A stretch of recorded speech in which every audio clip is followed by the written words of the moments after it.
প্রিয় ভিউয়ার্স, আজকের ইফতারে আম্মু কিন্তু আমাদের জন্য খুবই স্পেশাল আয়োজন করেছে। দেখতে পাচ্ছেন এইখানে আম্মু 3 ধরনের আইটেম করেছে।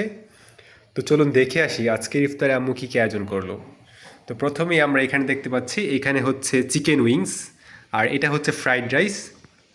ফ্রাইড রাইসের মধ্যে আম্মু বিভিন্ন ধরনের সবজি যেমন ক্যাপসিকাম, গাজর, এছাড়াও দিয়েছে চিংড়ি মাছ এবং মুরগি মাংস, এছাড়াও আছে ডিম। তো এগুলো দিয়ে আম্মু ফ্রাইড রাইসটা রান্না করেছে। সেই সাথে এইখানে দেখতে পাচ্ছেন এটা হচ্ছে চিকেন ভেজিটেবল। এটার মধ্যে বিভিন্ন ধরনের সবজি দিয়ে এক প্রকারের চিকেন রান্না করা হয়, যেটা ফ্রাইড রাইসের সাথে কমপ্লিমেন্টারি হিসেবে খাওয়া হয়। আর এখানে তো দেখতে পাচ্ছেন এখানে আছে এটা হচ্ছে ট্যাঙের শরবত। এটা আমি অর্ধেক করে রেখেছি, কেননা পরবর্তীতে আজান দিলে এখানে ঠান্ডা পানি মিশানো হবে।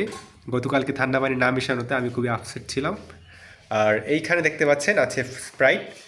এইটার সাথে কিন্তু এরকম সুন্দর একটা গ্লাস ফ্রি দিয়েছে, দেখতে পাচ্ছেন রমজান উপলক্ষে। তো এই গ্লাসটা আমার খুবই ভালো লেগেছে। আর সেই সাথে আম্মুর ফেভারিট জিলাপি, বুন্দিয়া, আর এটা হচ্ছে আম্মুর তৈরি নাড়ু, যেটা আম্মু আপনাদেরকে বানানো দেখিয়েছিল।